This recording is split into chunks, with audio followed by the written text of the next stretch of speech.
연금액이 도대체 10년 뒤, 20년 뒤, 30년 뒤 얼마 깎이게 될지 전혀 알 수가 없는 상황이 돼버리기 때문에 결국 청년 세대로 갈수록 미래의 노후에 대한 예측 가능성이 없어지고 국민연금에 대한 불신을 더 가중시킬 수 있는 위험한 안이라고 생각하기 때문에 저희 이제 정부에서 가장 위험한 부분이 이 자동 안정분입니다. 어제 정부가 발표한 국민연금 개혁안은 한마디로 요약을 하면 온 국민의 노후를 불안하게 만드는 그런 개혁안이라고 할 수 있겠습니다. 개혁의 의지가 담겼는지조차도 의문입니다. 어제 보건복지부의 국민연금 추진 계획이 발표되었습니다. 지난 8월 28일 윤석열 대통령이 발표한 연금 개혁의 구체적인 과제가 제시된 것입니다. 복잡해 보이지만 명확한 것은 연금 보험료는 올리고 연금 수급액은 깎겠다는 것입니다. 세대 간 형평을 강조했지만 사실상 모두의 연금액을 감소시키고 모두의 노후 소득 보장을 불안하게 만드는 안입니다. 첫째, 1342 모수 개혁안은 21대 국회 연금특위 공론화 결과를 무시하는 것입니다.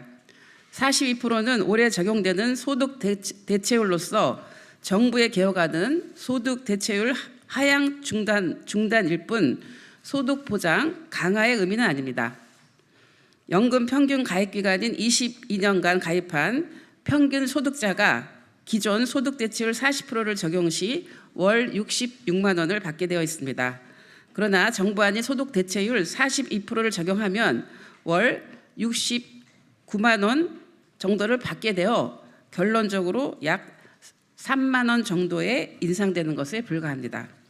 둘째, 자동 조종 장치는 결국 연금 삭감을 위한 꼼수입니다. 자동 조종 장치는 인구, 경제 여건을 자동적으로 반영하여 연금 삭감을 유도하는 장치입니다. 자동 조종 장치는 이미 보험료 수준이 20%에 육박하는 성숙한 연금 제도를 갖고 있는 국가에서 도입된 것으로 우리나라는 시기상조입니다. 현재는 물가 상승률을 적용해 차년도 연금액을 산정하는데 자동 조종 장치가 도입될 경우에는 물가 상승률의 조정률, 즉 가입자 수와 기대 연명을 빼고 산출하게 됩니다.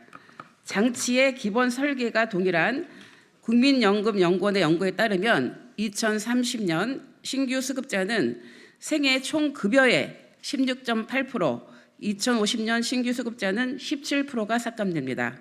2024년 기준으로 월 평균 수령액은 약 63만 원으로 용돈 연금 수준인데 더 깎으면 노후 대비에 턱없이 부족한 푼돈 연금으로 전락할 것입니다.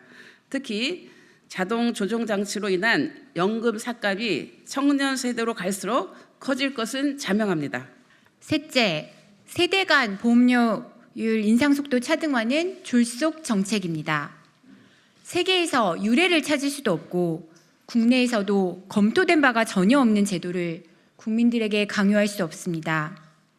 이 제도가 실제로 청년 세대에게 유리한 제도인지 자동 조정 장치 도입을 통해 청년들 연금액이 더 많이 깎이는 것을 감추기 위한 것인지 검증해 봐야 합니다. 뿐만 아니라 보험료가 가파르게 오르는 중장년 세대는 기업들의 보험료 부담이 커지기 때문에 고용 기피 현상이 우려됩니다. 부모 세대의 고용을 불안정하게 만들 수 있고 부모 세대의 노후 불안은 청년 세대의 부담으로 이어질 수 있습니다. 넷째, 국민연금 크레딧 확대에서도 국가의 책임은 없습니다. 크레딧 확대는 민주당의 오랜 주장이기에 긍정적으로 평가합니다.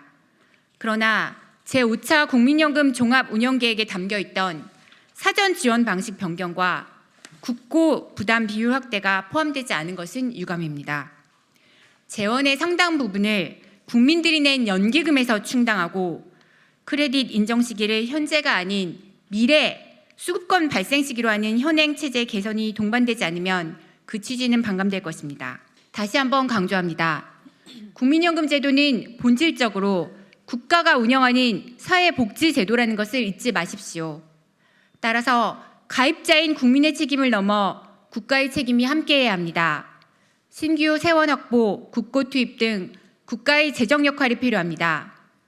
윤석열 정부와 여당은 연금조차 국민에게 떠넘길 것이 아니라 튼튼한 국민연금을 위해 국가 책임을 어떻게 강화할 것인지 답을 가져오십시오.